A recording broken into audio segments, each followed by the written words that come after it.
All right, we're live, ready to get the mental edge. Awesome. So excited to be with you. I know I've seen a lot of you before, coming in before COVID, or I've probably seen some of you before. I was over at the school. We spoke to the group about mindset. So a little background on me. I'm Gene Snetti. My brother and I started Winning Mindset, Z Winning Mindset. That's our Instagram, at Z Winning Mindset. And basically, we've been helping people of all different sports, all different walks of life on getting the mental edge. We work with the Olympic teams. We work with UFC fighters, professional athletes, work with Andy Pettit's baseball team, where he coaches down in Houston, Texas. We work with the Huntington Learning Center. We work with Fortune 500 businesses, work with Northwestern Mutual, Mass Mutual, AXA Advisors, and we work with the San Francisco Conservatory of Music. What does that tell you? Mindset is mindset. It doesn't matter what field you're in.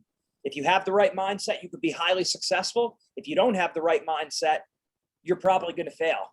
Talent only gets you so far. Eventually, you're going to get to a point where you're hitting people that are, you're going up against equal competition, and basically someone's going to break and the person who has the right mindset won't. So mentally, you want to make sure you're looking at that. Almost everyone will say sports are 90% mental, but then when you ask them about their preparation and their training, they say it's 90% physical training.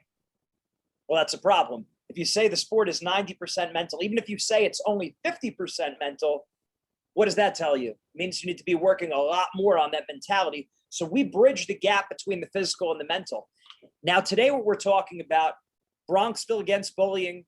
We're gonna hit on that topic a lot also. But I'm just giving you an overview about what mindset is, who we are, what we do. So again, me and both of my younger brothers, we were nationally ranked all Ivy League wrestlers. So that means we were competing at the highest level of scholastic collegiate wrestling in the world and the highest level of academics in the world. And we saw it. I was able to see firsthand what these people were made of, why they were so successful. And it's a lot of these principles that I'm going to share with you.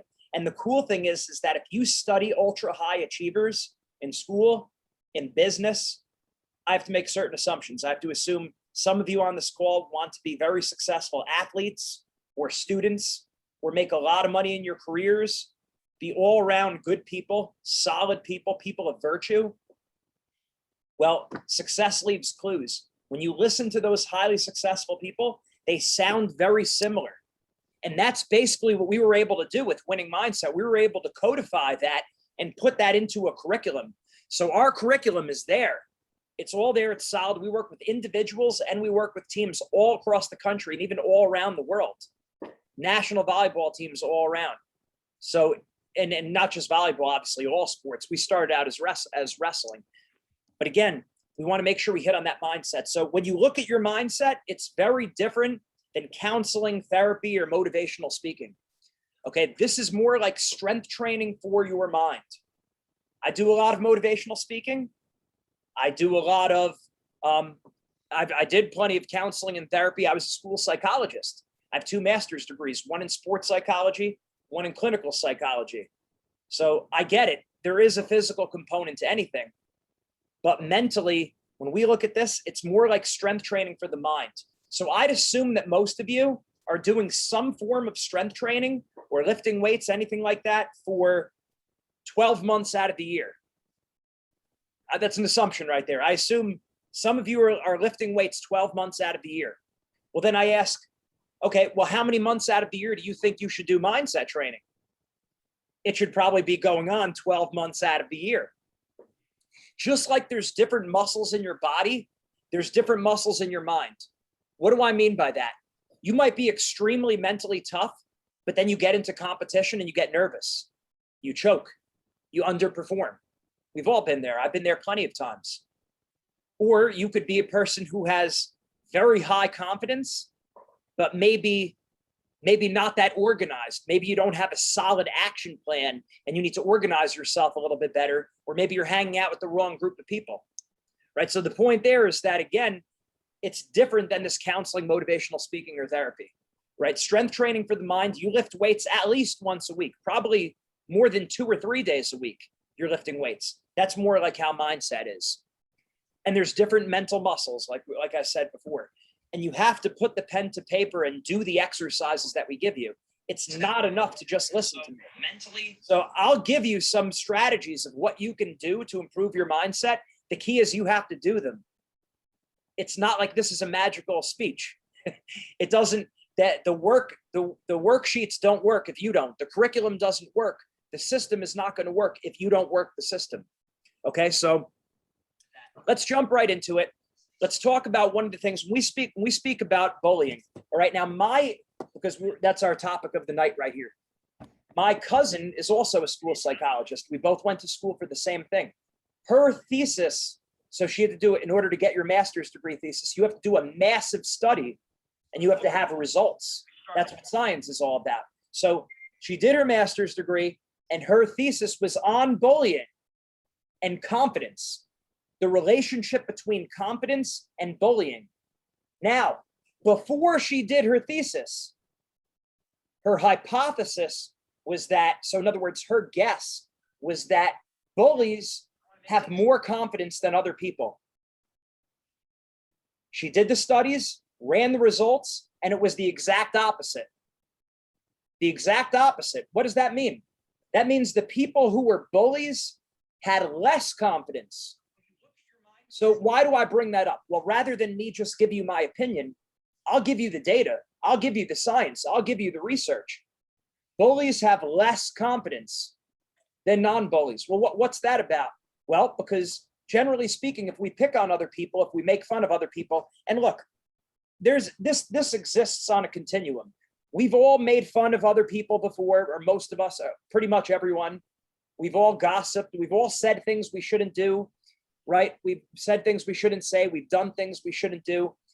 It doesn't automatically make you a bully. Obviously, bullying means it's something you're doing on it, getting picked on an ongoing basis. And that happens too, right? But basically the times where we pick on other people, the times we talk about other people behind their back, that's usually times that you don't feel so good about yourself. Think about it. Think about the times, if you could remember, think of the times you might have picked on someone else or made fun of them, laughed at someone. Usually it was when you were not feeling good about yourself. Again, I study ultra high level performers from athletics to school to business. And I can tell you this, that the people who are very confident, they help other people. They compliment other people. They treat other people well. Generally speaking, when someone's not treating other people well, they feel bad about themselves. So what am I saying there is that, in a sense, if someone is making fun of you, if someone's talking about you behind your back, to a certain extent, you feel a little sorry for that person. Now, they shouldn't be doing that, of course, but know that that's something that's probably not as much to do with you, even if it's true. Let's say they say something about you behind your back. Maybe it's true. Maybe it's something you're self-conscious about. If they're saying it to hurt your feelings and to make you feel bad, a confident person doesn't do that. There's probably something wrong with that person, or they're having a bad day, something to that extent. Because the confident people that I know, that I've seen, when they're feeling confident, they don't do that. So a key thing that we speak about in our mindset program is the difference between confidence and cockiness. There's a difference. You might look at a person and say, wow, they're very confident, when in fact, they're not very confident. They're cocky. A cocky person is comparing themselves to other people. Well, and we do this frequently, all of us, right? So cockiness has everything to do with me comparing myself to you. I'm better than you, or I'm better than the people on the call. That's cockiness. Confidence doesn't have anything to do with other people. It has to do with, I believe I can get the job done. If that means I'm taking a test, I can do well on this test. If that means I'm speaking in front of people, I can do a great job presenting. If that means you're in a sports competition, I can win. I can do well in this sports competition. If you're in a job interview, which you'll be there, you're going to be there soon. I can get the job done. I could do a good job on this job interview. It has nothing to do with other people. Whereas cockiness is, am I better than you? Am I better than the people around me? So a cocky person is not very good at complimenting other people. A confident person can give other people compliments. If you could compliment other people, that probably has something to do with being confident, usually, because a cocky person doesn't want to make other people look good. Because if someone else looks good, that means you look bad. That's the mind of a cocky person. I say this so you understand what's going on behind the scenes, deep inside the heart and the mind of people who pick on other people. A confident person can get insulted by people, can get, and I get it. Like, we all are sensitive. I'm sensitive. I'm a people pleaser. I don't like anyone making fun of me. I don't like people talking about me behind my back. I'm as sensitive as the next guy. But a confident person can say, okay, this hurt, but that's all right. This doesn't define me. Your opinion of me doesn't define me. That's a very important concept, that what other people say about you, and in fact, other people's opinions about you are none of your business. What you think about me is none of my business. So I can't focus on that. I can't care on that. I can't care about that. Now, I get it. There are some times, and maybe you get to this point, where it really starts affecting you. That doesn't mean you're mentally weak. That doesn't mean you're soft. You speak to someone. You get help. The beautiful thing about inside your school and in your community, there's counselors, there's therapists. Get a hold of us. We're happy to speak with you about this. We all get to low points in our lives. I could tell you, when I went to college, I was at Rutgers for 3 years, and then I transferred to the University of Pennsylvania for my last 2 years. That transition period was very, very hard for me. School was a lot harder. Wrestling was a lot harder. I didn't like my coach. I had some difficulties with some friends and some teammates. It was a hard year. That would have been a good year for me. Looking back, I wish I would have spoke to someone that year. That would have really helped me. So if you see that you're getting down, if times are getting tough, ask for help. That's a strength. That's not a weakness. A weak person, again, going back to confidence versus cockiness, a cocky person will never ask for help, because I don't need help from you. A confident person can say, yes, help me. I don't get it. I don't understand. Or I'm really down now. I'm having a hard time. Please help me. A confident person is about fixing the problem, or in this situation, getting control of the problem or the situation. A cocky person has a wall up. And we know a lot of people like this. And even sometimes we fall for this trap ourselves, don't we? Where I don't want to let anyone know what's wrong with me. I don't want to talk to anyone. I don't want you to make fun of me. I don't want you to see my vulnerability. A confident person can be vulnerable. I don't mean overly vulnerable and become a drama queen or a drama king. That's not what I'm speaking about. I'm not talking about whining, complaining, pointing the finger, but just being a person, a man or a woman who says, hey, I'm having a hard time. I need help. That takes guts. That's a strong lady, or that's a strong gentleman right there. That's a confident person. So asking for help is a very big deal. That's another key difference between confidence and cockiness, right? Whereas the cocky person doesn't want that at all. So it's an important thing to remember there. So next point that I have here is, and I always felt like this, that it seems like the coolest people, and I remember sitting in your shoes, and whether it was middle school and then high school and then college, it's always like, where do I fit on the social ladder? Like, how cool am I? Do people like me? That whole thing. And one of the things I noticed, that really the coolest people, they make other people feel cool. And I think that's important. And that goes along with confidence. I know there's always smug people and a lot of people who talk a lot of trash, but generally speaking, you become cool by making other people feel cool. So make it a point to do that. You might have remembered me speaking about this when I was back at your school. Some of you were during that assembly that we had. We spoke about what to focus on. How do you know what to focus on if you want to succeed in sports, or if you want to be mentally and emotionally healthy?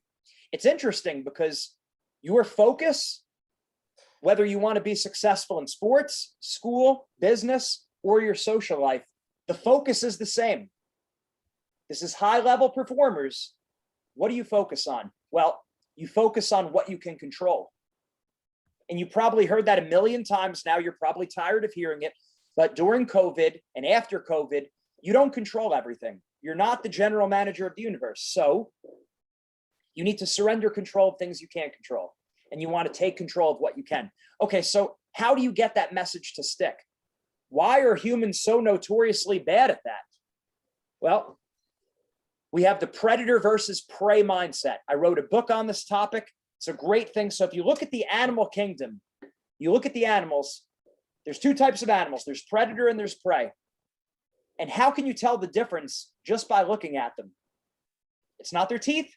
It's not their size. It turns out it's their eyes. If you look at a predator animal, a lion, a tiger, a bear, their eyes are located on the front of their head.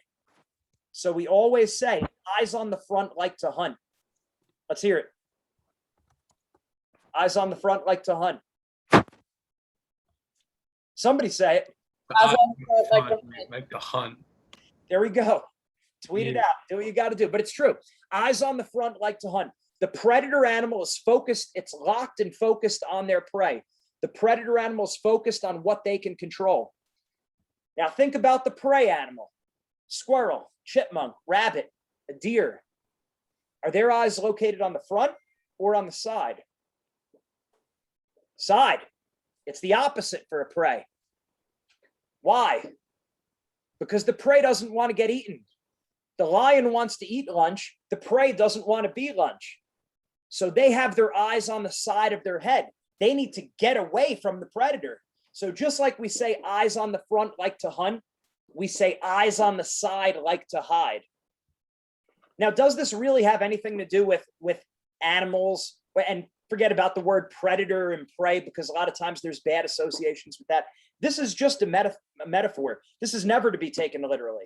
But if you look at those predator animals, their eyes are on the front of their head. The prey animals are eyes on the side.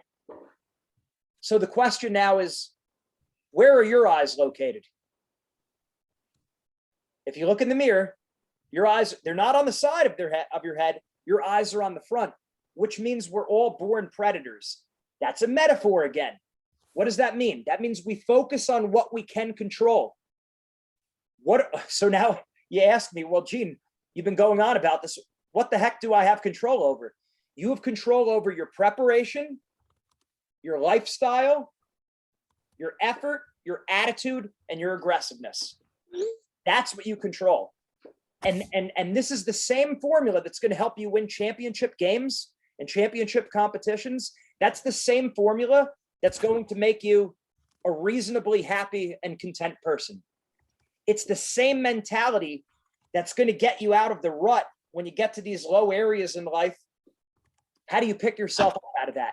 When you're feeling anger, sadness, nerves, any of those negative emotions. And look, you're human, I'm human. It happened before, it'll happen again. We're all going to feel mad again. We're all going to get nervous again. We're all going to be sad again from time to time.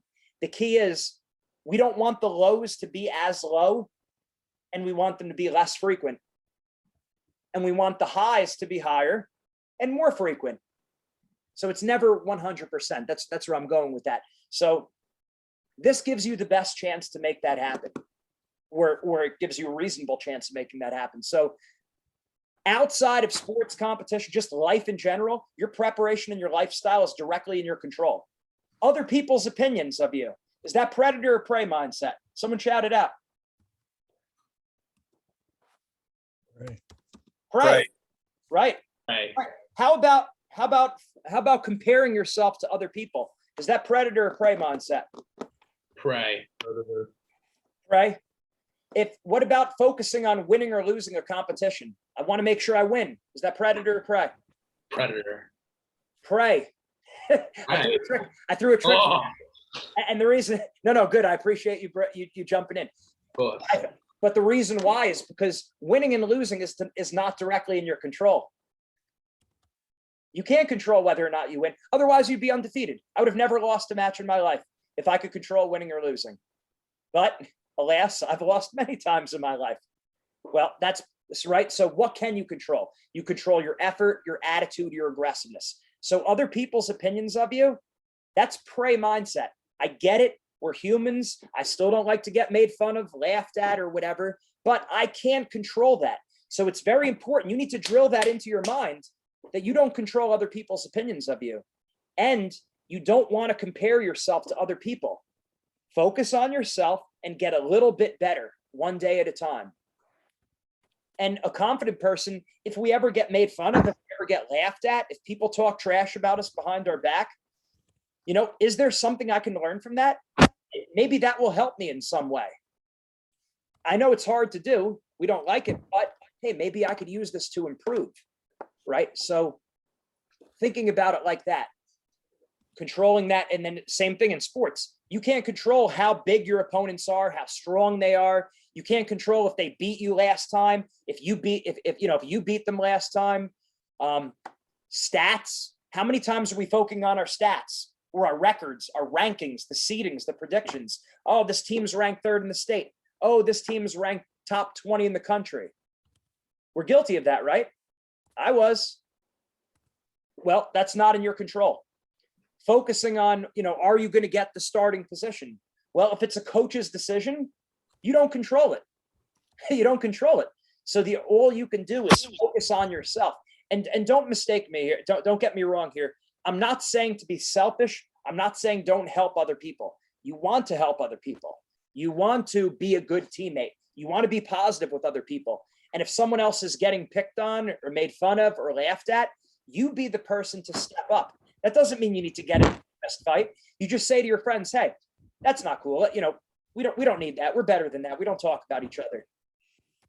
Just be cool about it. That's beneath us. Let's not go there. Let's stop.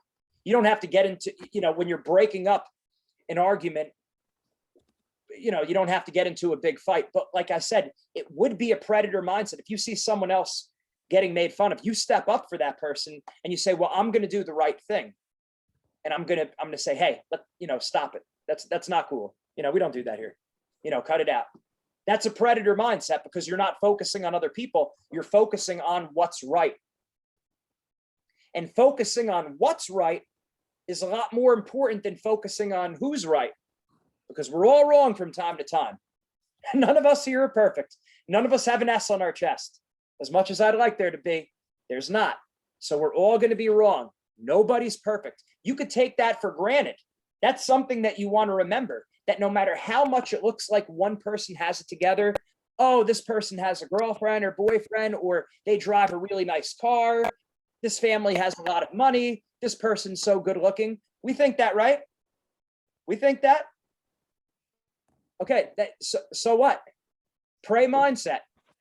Good for them. Good. That doesn't say anything about you. A lot of times we look at something someone else has, or if we look at one of our mistakes, we say, what does this say about me? We make an identity meaning based on a false comparison.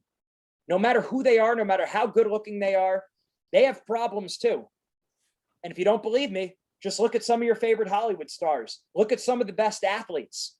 A lot of their lives, and I hate to say this, I'm certainly not putting anyone down, don't misunderstand me, but a lot of them, their lives are in shambles. Shambles. Depressed, suicidal, hooked on drugs. This is serious stuff. I take all of that serious. My recommendation to them is, hey, talk to someone, get help, please. Get help. That's a strength. That shows you're mentally tough. But again, people struggle. People have a hard time. And it's funny that when I give these presentations, and I give thousands of presentations over the years, and it's like, I tell you a lot of these lessons, it's good for me to hear it again because I make those mistakes too. And I do feel for you because in many ways, you have it tougher than I did back when I was in school, because social media is great. Social media has good things about it, but social media also has its downfalls, and you have to be very careful with that. So you might have to unfollow certain people or break the connection or hide certain people's feeds. A lot of times that's what you need to do. In fact, I tell our athletes this before we went into the Rio Olympics, and I was speaking to the Olympic teams. I told them, don't go on social media. Don't listen to what other people are saying about you. Some of the athletes listened, some of them didn't. And we had 2 athletes that were gold medal favorites that choked because unfortunately, they didn't do those things I was saying. They stayed on social media and they were so focused on that. So what I tell athletes is, there's a lot of high level athletes, when they get to the playoffs, when they get to championship season, they go off social media so they don't see all the garbage that people are writing about them. But for you personally, there might be certain pages that you follow, certain people you're friends with, that you need to break that connection. You need to break that connection. Maybe it's an ex. Maybe it's someone who is very negative all the time, someone who's always complaining. Maybe you don't want to defriend the person, but because maybe you don't want to insult them, but you hide their posts so you don't see them coming up. And I know this is common sense, but it's important to remember that is important for you to do. And a strong recommendation, so I was a nutritionist and a personal trainer. So I would help people lose weight, gain muscle, get into really good shape. I would help athletes and people who were, just adults who were just trying to lose weight in general. And it's very important what you put in your body.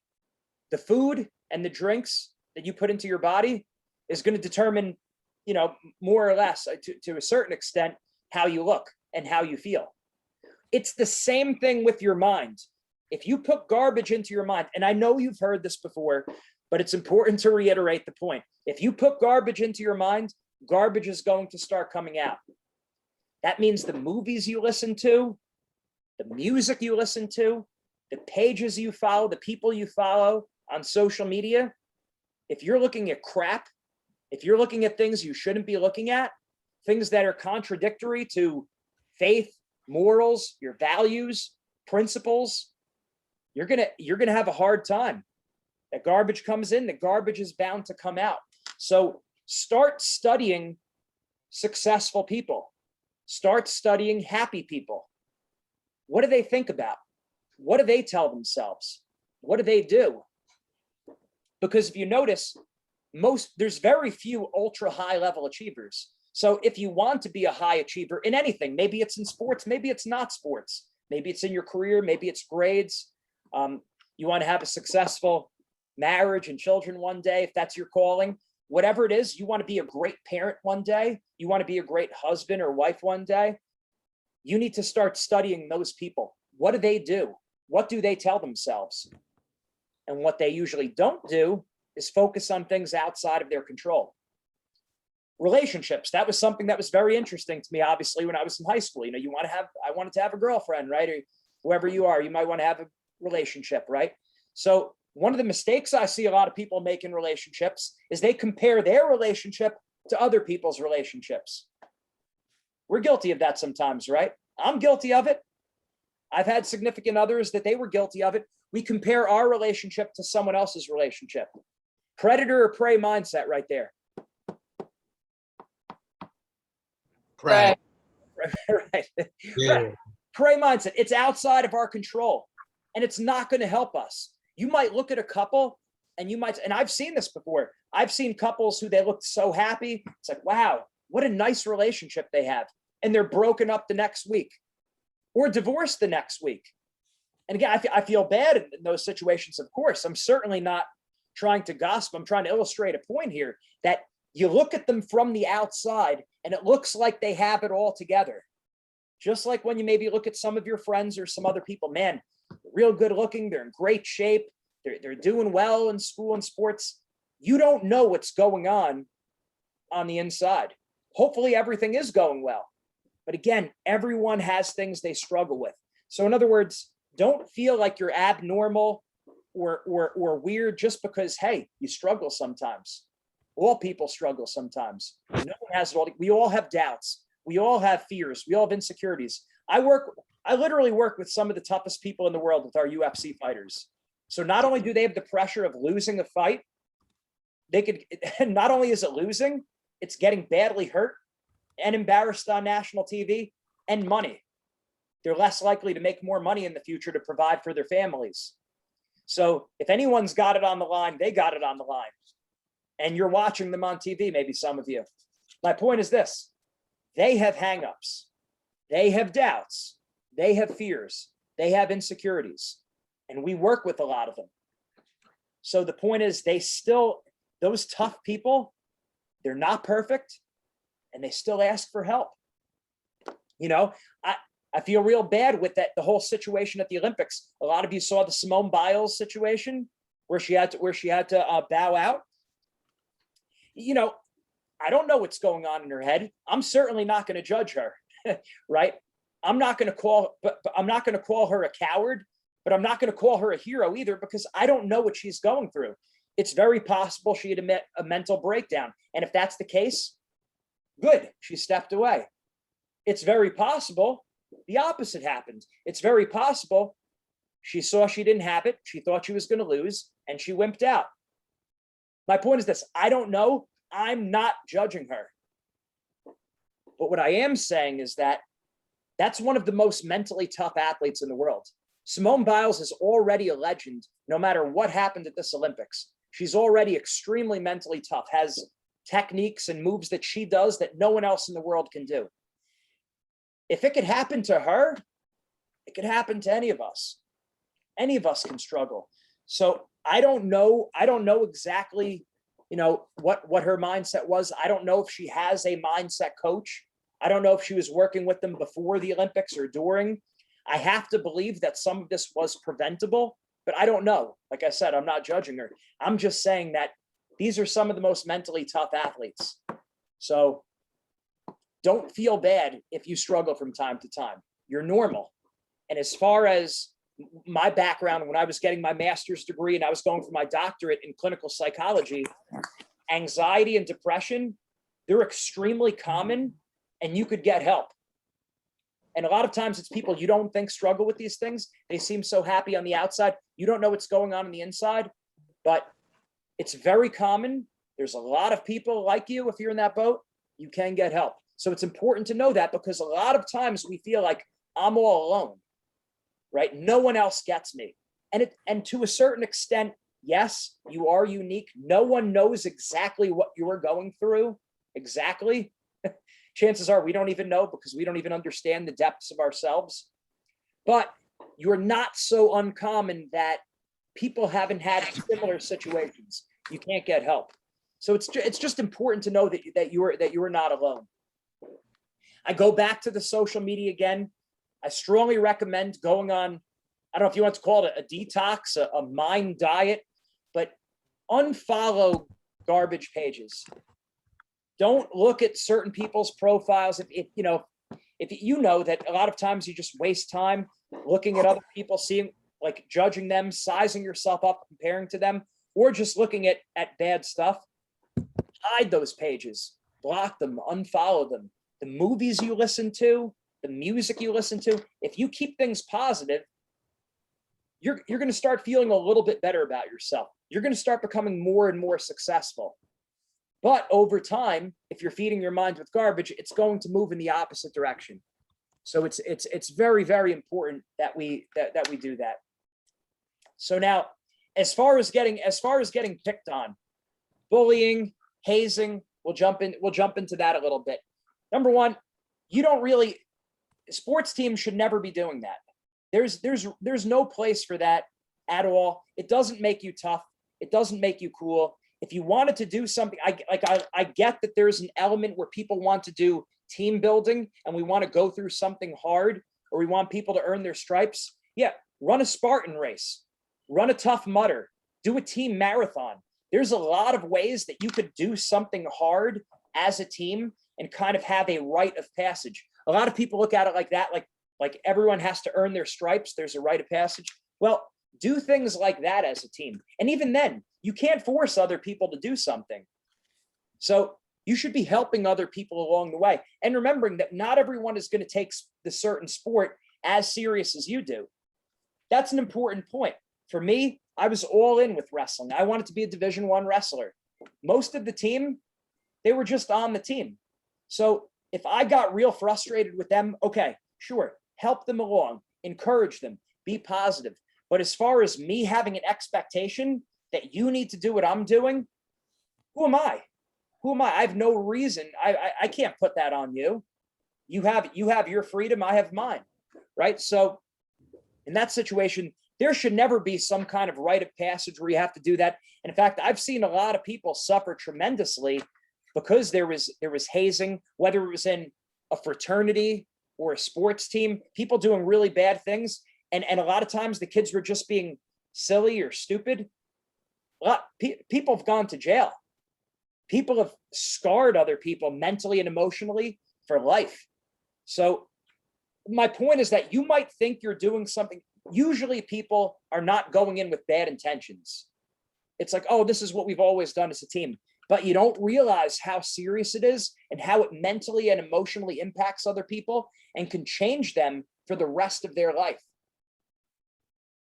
So you have to take that. And not only that, not only could it hurt them, it could also hurt you. Because like I said, I've seen people go to jail. I've seen people end up on the news, and you talk about, you embarrass yourself, your family, your school. So again, I get it. You need to focus on yourself and what you can control, but you have to also remember that you represent your family name, you represent your school. And as athletes, we have to be in better behavior than other people because the eyes are on us more. We have the spotlight more. And there's a lot of people in the world who they want to bust the athletes. They want to make they're athletes. They're dumb jocks. This is what they do. They're animals, right? There is a lot of that stereotype. A lot of non-athletes look at it like that. So you don't realize not only are you hurting the other person, but you could be putting yourself in jeopardy for a very long time. And it's one of those things that once that happens, you end up on TV, you get arrested. That's a mark on you forever.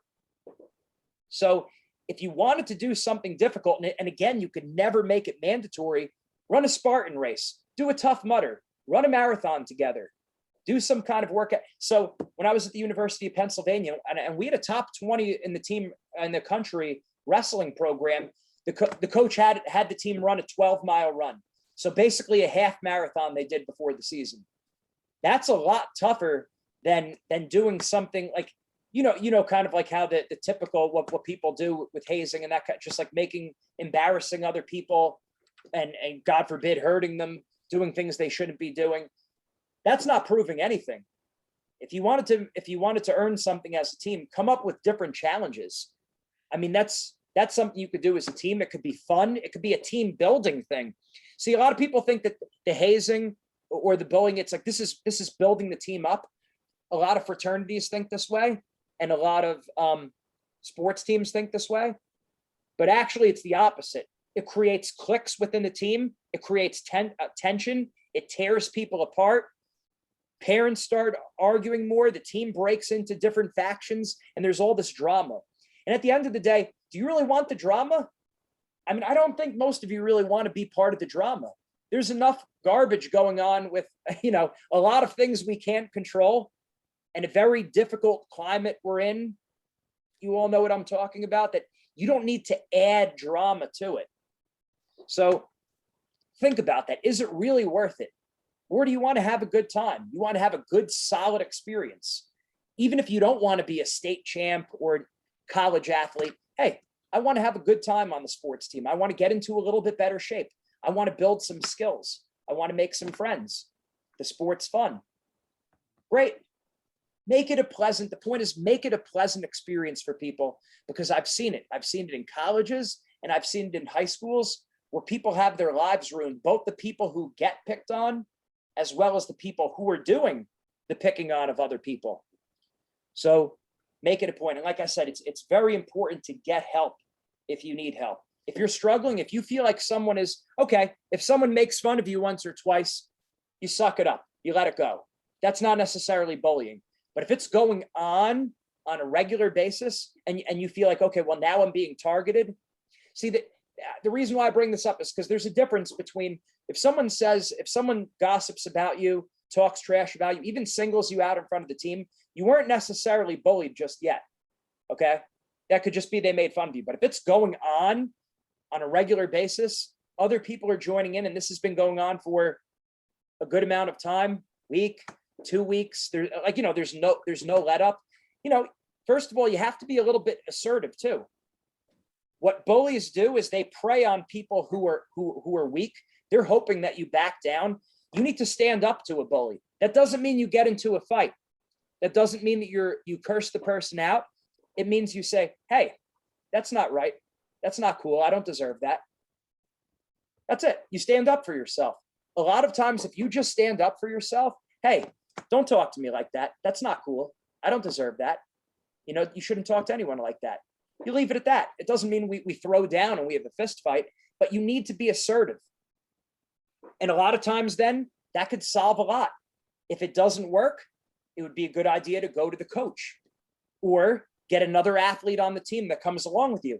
Confront the bully, confront the person who's been giving you crap, right? Hey, that's not right. This isn't part of the team. I mean, the captain, whoever's the captain for the team, there's no reason someone should be a captain if they're not willing to stick up for anyone on the team.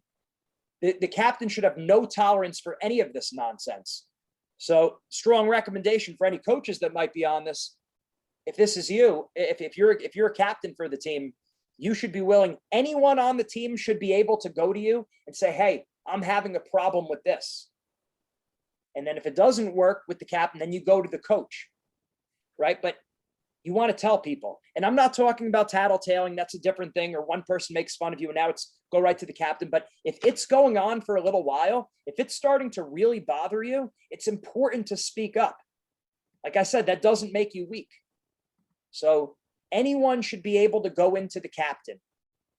And just like at any point, if it feels like it should be elevated to the coach, you could speak to the coach about it.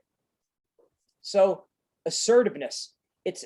Assertiveness doesn't mean you're being an idiot doesn't mean you're being a jerk to the people, but you stand up for yourself. Hey, that's not cool. I don't deserve that. Okay. That's an important point. You don't just stand for someone to treat you poorly. That goes in your relationships too. It shouldn't be a name calling thing. It shouldn't be treating the other person bad. You're in a new relationship. You put the ban on that immediately. You say, look, I know you don't know this. I don't know the relationships you were in before, but I don't like that. Let's not do the name calling. I'm not going to call you names. You're not going to call me names. If it doesn't work out, it doesn't work out, but we're not going to disrespect people. You want to get that on the record in your relationships right away. And in your friendships too. Someone says something, you speak up. So those are all very important pieces of information. Okay, I know we hit on a lot of things and we're getting close to the 45-minute marker. So what I'm going to do is I'm going to open up the floor for any questions from coaches, from athletes, from parents. Anything directly, specifically that you'd like me to address?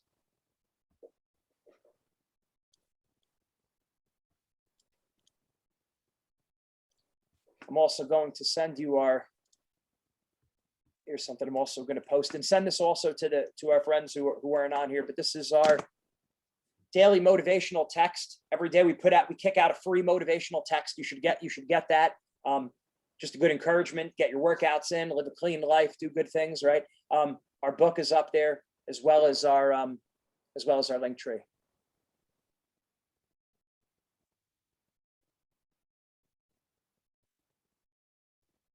All right, so questions. I see on here it says not the victims of bullying. What's that mean? Or if there's any other questions while we're going through it, you could add it to the chat. You could send it privately. I won't mention names if you don't want me to.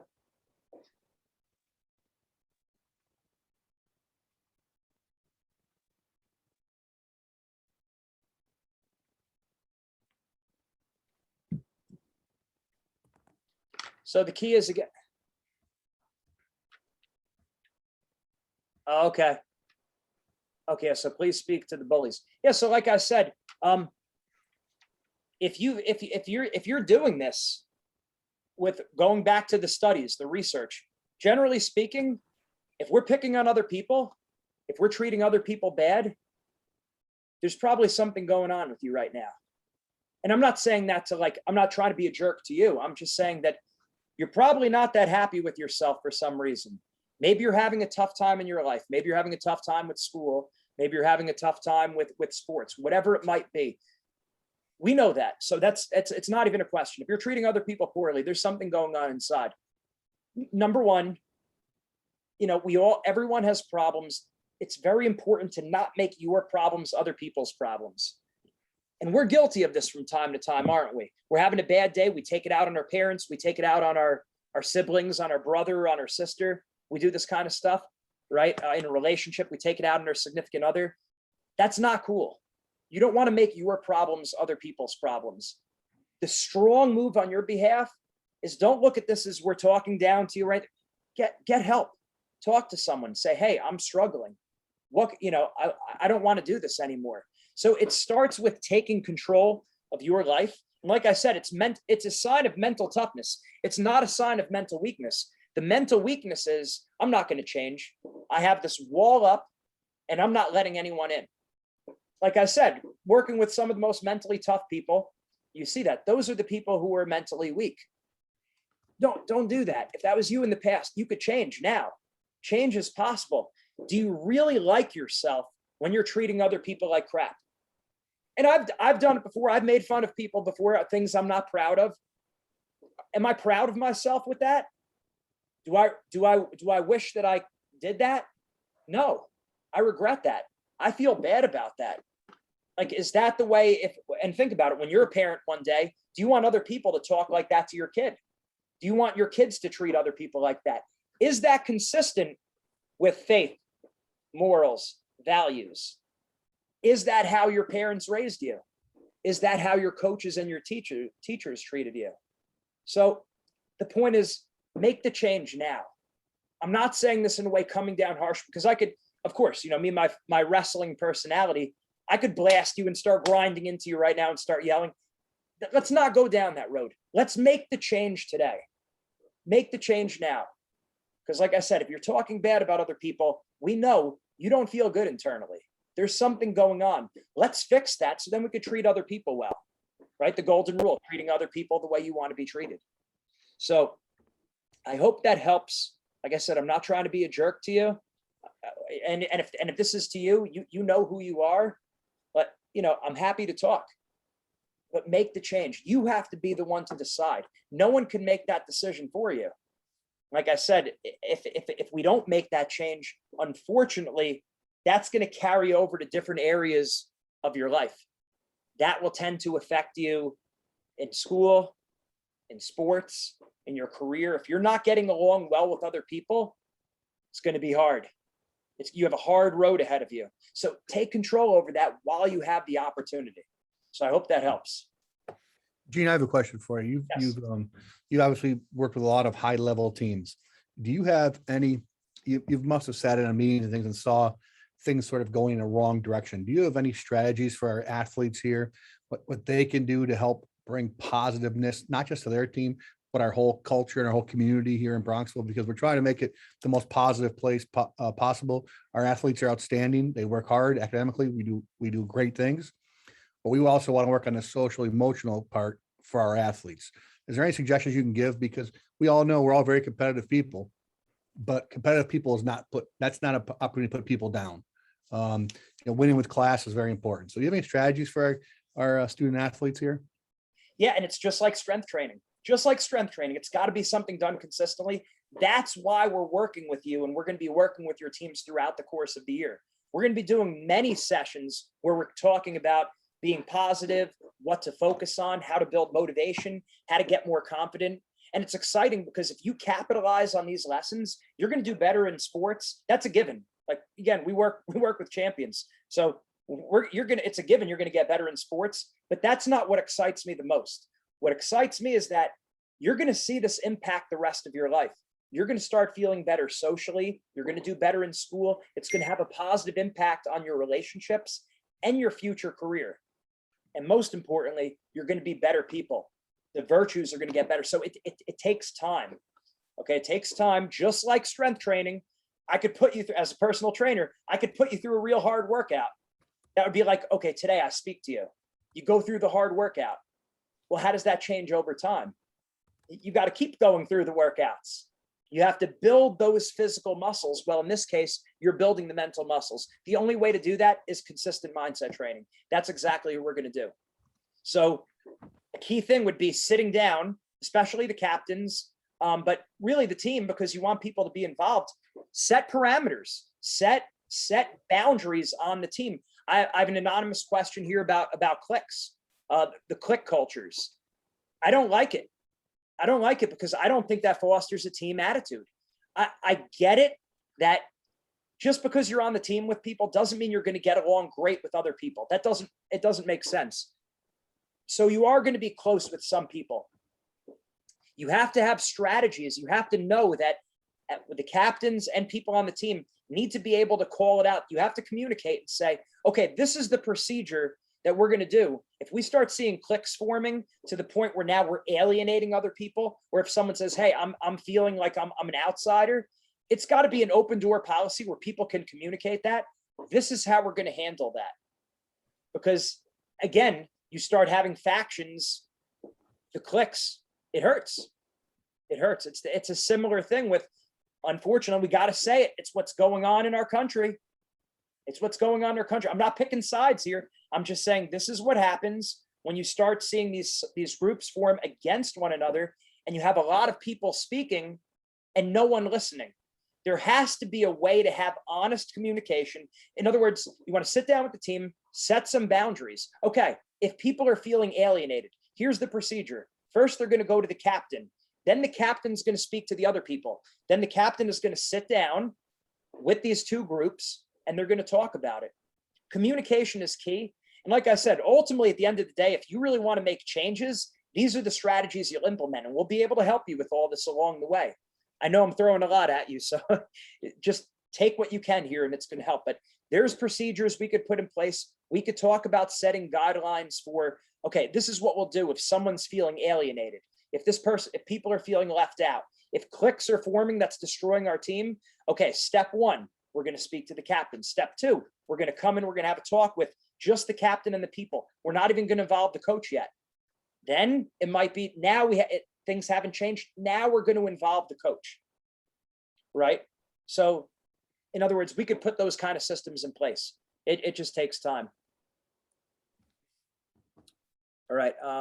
Recommendations for how to deal with hazing type activities, given the fear coming forward, the fear of coming forward. Well, here's what it comes down to, that ultimately at the end of the day, someone has to speak up, right? And you want that person, always put the responsibility on yourself. So you really want to make it a point that if I see something's going on, I'm going to say something, right? I'm going to step up. And we're not talking about, this is the opposite of criticizing, blaming, complaining. I'm not telling you to be weak or act like a wimp or just always blowing the whistle. But if you start to see, and this is something we could do what you do as a team, you define, what does it look like concretely? What does hazing look like? Like, let's actually put definitions on that. That's making people do things against their will. A greater than, if you're having more than a 3-to-1 critique to praise ratio, something like that. Like, there's ways you can quantify it. We're saying, okay, that's going to be considered hazing by our team's standards. We're going to address this. Like, this needs to be addressed. If a person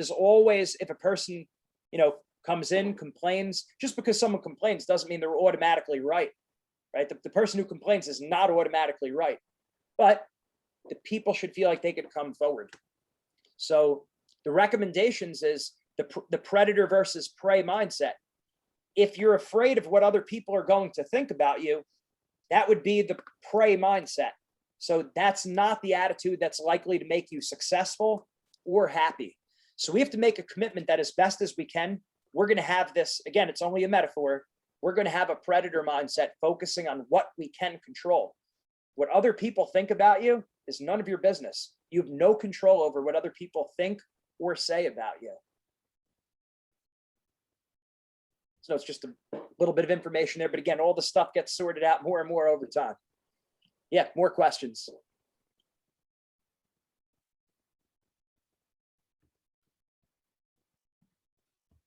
All right, so that's a lot of great information there. Like I said, the principles for being successful and happy are pretty similar. It's not identical, of course, but if you have this kind of mindset, if you're building your mindset, you're going to be more mentally and emotionally tough. You're going to be more grateful. You're going to be focusing more on opportunities. So it all begins in our mind. And that's why it's a great thing. I'm excited that we're going to be working with your teams throughout the course of the school year. We're happy to do as many workshops as we could get going with the teams, but it takes time and things will change. But we need people to buy into this. In other words, you're on the call. Don't think about anyone else who's listening in on the call. You need to be the person who says, each and every person needs to say, I'm willing to make a change. I'm willing to trust these guys, Winning Mindset, our program, our mindset coaches who are going to be working with your teams. I trust these people because they've worked with the best. They know what it takes to be successful. They've done the research. They've done the homework. I'm going to try this. I'm going to try to do the things they say. I can never guarantee your success, but I could pretty much say your chances are very high of being successful and change is happening if you at least attempt to do the things that I'm telling you to do. And we have a culture where also the coaches and the parents are buying in that you're trying to do these things. So I always say, whether it's sports, school, business, or life, mindset makes the difference. Again, we work with teams, we work with individuals. If you're struggling, if you want more assistance outside of the team, I'm more than happy to work with people on an individual basis. We do this all the time across the country and across the world. We have over 80 mindset coaches. And these people are really good. So we're happy to help you any way we can.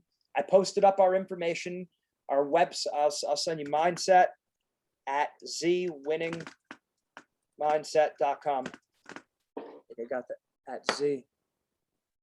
Send an email. All you have to do is just, if you Google Winning Mindset, Z Winning Mindset, we're going to pop up. Our information's there. Anyone could do a free trial session with us, but we're going to be working with a lot of your teams. So I'm excited to kick this year off, and we're going to have a really good one. Have a good night, everyone. Thanks for your time, Gene. Absolutely. Thank you. Thank you. Thank you. Thank you.